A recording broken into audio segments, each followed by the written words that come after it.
Hello friend, সবাইকে আবার একটি নতুন ভিডিওতে স্বাগত জানাই। কলেজ অ্যাডমিশনের আরও একটি প্রশ্ন উত্তর পর্ব নিয়ে আমি হাজির হয়েছি। তোমরা দেখছো SD tutorial guide YouTube channel. যারা নতুন আছো এই চ্যানেলে, অবশ্যই চ্যানেলটিকে সাবস্ক্রাইব করে দাও, যাতে সবার আগে কলেজ অ্যাডমিশন রিলেটেড যাবতীয় প্রশ্নের উত্তর তোমরা এখান থেকে পেয়ে যাও। একদিন তোমরা দেখতেই পাচ্ছ একের পর এক প্রশ্নের উত্তর কিন্তু আমি সলিউশন তোমাদের দিচ্ছি। প্রথমত পাস অনার্স কিভাবে অ্যাপ্লাই করবে, ফর্ম এডিট কিভাবে করবে, মাধ্যমিকের মার্কস কিভাবে দেবে। মাধ্যমিকের মার্কস নিয়ে আজকে আরও একটা তথ্য আমি তোমাদেরকে দিতে চলে এলাম। এবং যারা রেজিস্ট্রেশন সার্টিফিকেট নেই, অ্যাডমিট কার্ড নেই, তারা কিভাবে ফর্ম ফিল আপ করবে এবং ফর্ম ফিল আপের পরবর্তীতে কলেজ প্রেফারেন্স চেঞ্জ হবে কিনা, মেরিট লিস্ট কবে, সমস্ত প্রশ্নের উত্তর তোমরা আজকে এখান থেকে পেয়ে যাবে। যারা নতুন আছো অবশ্যই চ্যানেলটিকে সাবস্ক্রাইব করে পাশে থেকে বেলআইকনটিকে অবশ্যই কিন্তু ক্লিক করে দাও। তো কলেজ অ্যাডমিশনের এই নতুন পোর্টাল নিয়ে একাধিক প্রবলেম হচ্ছে। সেটা সাইবার ক্যাফের যারা দাদারা রয়েছেন ফর্ম ফিল আপ করছেন তাদের হতে পারে, সেটা স্টুডেন্টসদেরও কিন্তু হতে পারে। কেননা নতুন সিস্টেম, নতুন পোর্টাল, এখানে ফর্ম ফিল আপ করতে গেলে একটু প্রথম দিকে প্রত্যেকেরই সমস্যা হয়, কিন্তু যতটা পারা যায় তার সলিউশন দেওয়ার চেষ্টা করছি। রেজিস্ট্রেশন সেকশনের যে সলিউশনটা সেটা অলরেডি বলে দিয়েছি যে 3টে নাম্বার রয়েছে, ওখানে ফোন করে রেজিস্ট্রেশন বাতিল করাতে হবে, কিন্তু সেখানে তারা দুর্ভাগ্যের বিষয়ে ফোন ধরছেন না। উচ্চশিক্ষা দপ্তর বা হায়ার এডুকেশনাল কাউন্সিল তাদের অবশ্যই উচ্চশিক্ষা পর্ষদের কিন্তু এটা মাথায় রাখতে হবে যে পোর্টালটা নতুন, স্টুডেন্টসদের সমস্যা হবে, সেটা সলিউশন যাতে দেওয়া যায় তার জন্য সমস্ত রকমের সাপোর্ট সিস্টেম বাড়াতে হবে। কিন্তু তারা রেসপন্স করছেন না, এটা কিন্তু অত্যন্ত দুঃখের ব্যাপার। অবশ্যই তাদের রেসপন্স করা উচিত। এবার তোমাদের সর্বপ্রথম যে প্রশ্নের উত্তরটা দেব সেটা হচ্ছে যে ফর্ম ফিল আপ তো হয়ে যাচ্ছে, ফর্ম ফিল আপের পরবর্তীতে কলেজ প্রেফারেন্স অ্যাড বা চেঞ্জ করতে পারবে কিনা। Obviously form fill up, form submit করার পর পিডিএফটা ডাউনলোড হতে একটু প্রবলেম হচ্ছে, তোমরা একটু পরে পরে চেষ্টা করো। আমি তোমাদের বলছি 7ই জুলাই, এখনো অনেকটা দিন বাকি, 11 থেকে 12 দিন বাকি। এর মধ্যে কিন্তু সমস্ত সমস্যার সমাধান হয়ে যাবে। যদি সমস্যার সমাধান না হয়, উচ্চশিক্ষা পোর্টালে নিশ্চিতভাবে হেল্প ডেস্কে বিভিন্ন কোয়ারি যাচ্ছে, তারা ডেট কিন্তু বাড়াবেন যদি প্রয়োজন পড়ে। কেননা অ্যাসিওর করতে হবে 100% সবাই ফর্ম ফিল আপ করতে পেরেছে, নাহলে কিন্তু অসুবিধা। তো একদম চিন্তা করো না, একটু দেরি হবে, একটু ধীরে সুস্থে করো। টাইম রয়েছে, এডিট করা যাচ্ছে যে সেকশনগুলো, সেগুলো তোমরা একটু ধীরে সুস্থে করো। আর যেগুলো এডিট করা যাচ্ছে না, একদমই চিন্তা করো না। প্রত্যেকের কিন্তু রেজিস্ট্রেশন বাতিল তোমরা করাতে পারবে ফোন নাম্বারে ফোন করে। একটু ওয়েট করতে হবে, একটু লেগে থাকতে হবে তার জন্য। তো কলেজ প্রেফারেন্স অ্যাড অথবা চেঞ্জ তুমি করতে পারবে। কিভাবে কলেজ প্রেফারেন্স অ্যাড বা চেঞ্জ করবে আমি অবশ্যই তোমাদের দেখিয়ে দিয়েছি।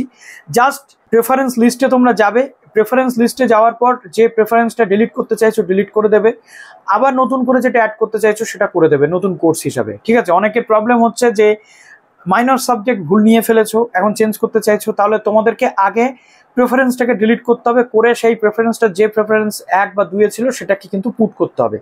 অবশ্য প্রেফারেন্স 1-এর যে গুরুত্বটা সেটা কি গতকালকার ভিডিওতে এক্সপ্লেন করেছি, সেটা একটু দেখে নিও।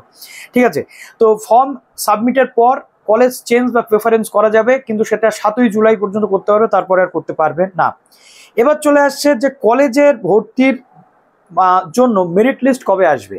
প্রথম কথা 7 তারিখ পর্যন্ত ফর্ম ফিল আপ হবে, 8, 9, 10, 11, 12, 12ই জুলাই আসবে মেরিট লিস্ট। কিভাবে মেরিট লিস্ট চেক করতে হবে প্রত্যেকটা জিনিস আমি তখন তোমাদের দেখাবো। মেরিট লিস্ট 12 তারিখে আসবে, 12 থেকে 18 তারিখ পর্যন্ত ফার্স্ট মেরিট লিস্টের ভর্তি হবে। তারপরে আসবে আবার আপগ্রেডেশন, অটো আপগ্রেডেশন যারা করে রাখবে। ফার্স্ট লিস্টে দেখা যাচ্ছে তুমি 5 নম্বর কলেজে চান্স পেয়েছো, ভর্তি হয়েছো এবং অটো আপগ্রেডেশনে তুমি ইয়েস করে রেখেছো।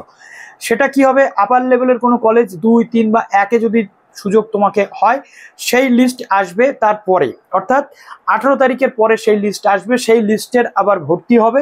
তারপর সেকেন্ড রাউন্ড অর্থাৎ মপ আপ রাউন্ড, সেগুলো পরে আমি বলে দেবো, চিন্তার কোনো কারণ কিন্তু তোমাদের নেই। একটু ধৈর্য ধরো, পরপর সব জানতে পারবে, বুঝিয়ে দেবো। তো ফিস পেমেন্ট 12 থেকে 18 জুলাই তোমরা পাবে। ফার্স্ট লিস্ট কবে আসবে বলে দিলাম। এবার প্রশ্ন আসছে যেটা, যে অ্যাডমিট কার্ড অনেকের নেই। আইসিএসসি বা সিবিএসসি যাদের 2021 সালে পরীক্ষা হয়নি, অ্যাডমিট কার্ড নেই। ডেট অফ বার্থের জন্য তোমাদের অ্যাডমিট কার্ডটা আপলোড করতে হচ্ছে এজ প্রুফ হিসাবে। অ্যাডমিট কার্ড বা রেজিস্ট্রেশন সার্টিফিকেট তোমাদের আপলোড করতে হচ্ছে। যাদের অ্যাডমিট কার্ড বা রেজিস্ট্রেশন কোনোটাই নেই, সিবিএসসি তো রেজিস্ট্রেশন সার্টিফিকেট দেয় না, অ্যাডমিট কার্ডও যাদের 21 সালে পাস করা ক্যান্ডিডেট তাদের নেই, তাহলে তাদের কি করতে হবে আমি অলরেডি বলে দিয়েছিলাম। দেখো সেখানেই সিলমোহর অটোমেটিক্যালি আজকে অ্যাড করে দিয়েছে এটার কোশ্চেন অ্যান্সার, যেটা যে যাদের অ্যাডমিট কার্ড বা রেজিস্ট্রেশন সার্টিফিকেট নেই তাদের কিন্তু মার্কশিট আপলোড করলে চলে যাবে। অলরেডি আমি অনেকের সলিউশনটা দিয়েছি, যারা এই সলিউশনটা আগেই পেয়ে গেছিলে কমেন্ট করতে একেবারেই কিন্তু ভুলো না, এবং নেক্সট কোশ্চেনগুলো অবশ্যই কমেন্ট করতে কিন্তু তোমরা ভুলো না। তো অ্যাডমিট কার্ড যদি না থাকে, রেজিস্ট্রেশন কার্ড যদি না থাকে, তাহলে তোমরা যেটা করবে সেটা হচ্ছে তোমাদের মার্কশিট আপলোড করতে হবে। মার্কশিটে তোমাদের যে রেজিস্ট্রেশন নাম্বার সেটাও আছে, মার্কশিটে তোমাদের কি আছে, ডেট অফ বার্থ বা জন্ম তারিখ কিন্তু মার্কশিটে তোমাদের রয়েছে। এখান থেকে তোমরা বুঝে গেলে যে কি কি করতে হবে যাদের অ্যাডমিট বা রেজিস্ট্রেশন সার্টিফিকেট নেই তাদের। মার্কশিটটা আপলোড করে দিলে তোমাদের সেই কাজটা মিটে যাবে। তাহলে মার্কশিটটা ওখানেও তোমাদের আপলোড করতে হবে রেজিস্ট্রেশন সেকশনে, মার্কশিটটা তোমাদের অ্যাডমিট কার্ডের সেকশনে আপলোড করতে হবে, মার্কশিটটা তোমাদের মার্কশিটের সেকশনে আপলোড করতে হবে। করলে প্রবলেম কিন্তু সর্ট আউট হয়ে যাবে। আশা করছি এখান থেকে পুরো বিষয়টা তোমরা বুঝে গেলে যে কিভাবে প্রবলেমের সলিউশন। এবার ইউনিক আইডি কি? ইউনিক আইডি আর রেজিস্ট্রেশন নাম্বার একই জিনিস। যদি কারোর মার্কশিটে বা রেজিস্ট্রেশন নাম্বার লেখা না থাকে, ইউনিক আইডি লেখা থাকে, তোমরা বুঝবে যে সেটা কিন্তু রেজিস্ট্রেশন নাম্বার, সেটাকে রেজিস্ট্রেশনের জায়গাতে পুট করতে হবে। ক্লিয়ার হলো? এবার চলে আসে যেটা মাধ্যমিকে আমরা জানি 90 হচ্ছে থিওরি মার্কস, 10 হচ্ছে আমাদের প্রজেক্ট বা প্র্যাকটিক্যালের মার্কস মাধ্যমিকের ক্ষেত্রে। মাধ্যমিকের ক্ষেত্রে যেখানে অ্যাড করতে অসুবিধা হচ্ছে, যে বোর্ডের পাস মার্কস যত, যদি তুমি তোমার পাস মার্কস না জেনে থাকো তাহলে অবশ্যই স্কুলের সাথে কন্ট্যাক্ট করো, আর যদি তুমি জেনে থাকো সেটা দেবে। অনেক ক্ষেত্রে যেটা মাধ্যমিকের ক্ষেত্রে হয়ে থাকে আমাদের ওয়েস্ট বেঙ্গলে, যে পাস মার্কস থিওরি বা প্র্যাকটিক্যালের আলাদা কিছু লেখা থাকে না বা আলাদা কোনো জায়গা থাকে না। সেক্ষেত্রে তুমি কম্বাইন্ড থিওরি প্রজেক্ট বা প্র্যাকটিক্যাল জায়গাটাতে টিক করে একেবারে থিওরির যে জায়গাটা রয়েছে সেখানে 100 করে বসিয়ে দিলে, প্র্যাকটিক্যালে তাহলে কিছু বসাতে হলো না, থিওরির জায়গাতে 100 করে বসিয়ে দিলে টোটাল তুমি অবটেন মার্কস কত পেয়েছো, সেখানে 100-র মধ্যে 25 কি 30 যেটা পেয়েছো সেটা তুমি করে দিলে এই প্রবলেম কিন্তু সলিউশন হয়ে যাবে। কম্বাইন্ড থিওরি প্র্যাকটিক্যালের যদি তুমি দেখাতে চাও সেটা কিন্তু দেখাতে পারো, কিন্তু তার আগে মার্কশিটে দেখতে হবে যে কম্বাইন্ড করা আছে কিনা, নাকি প্র্যাকটিক্যাল বা প্রজেক্টের মার্কস আর থিওরির মার্কস আলাদা করা রয়েছে।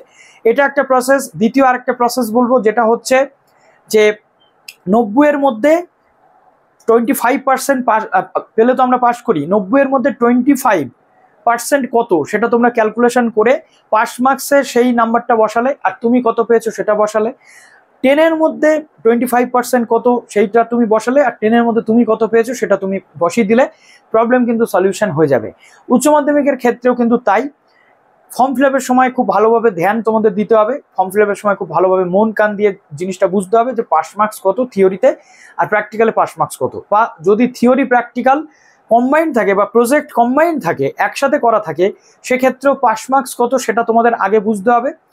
যেটা পাস মার্কস হবে থিওরি প্রজেক্ট বা প্র্যাকটিক্যাল একসাথে কম্বাইন করে, সেটাও কিন্তু তোমরা দিতে পারবে।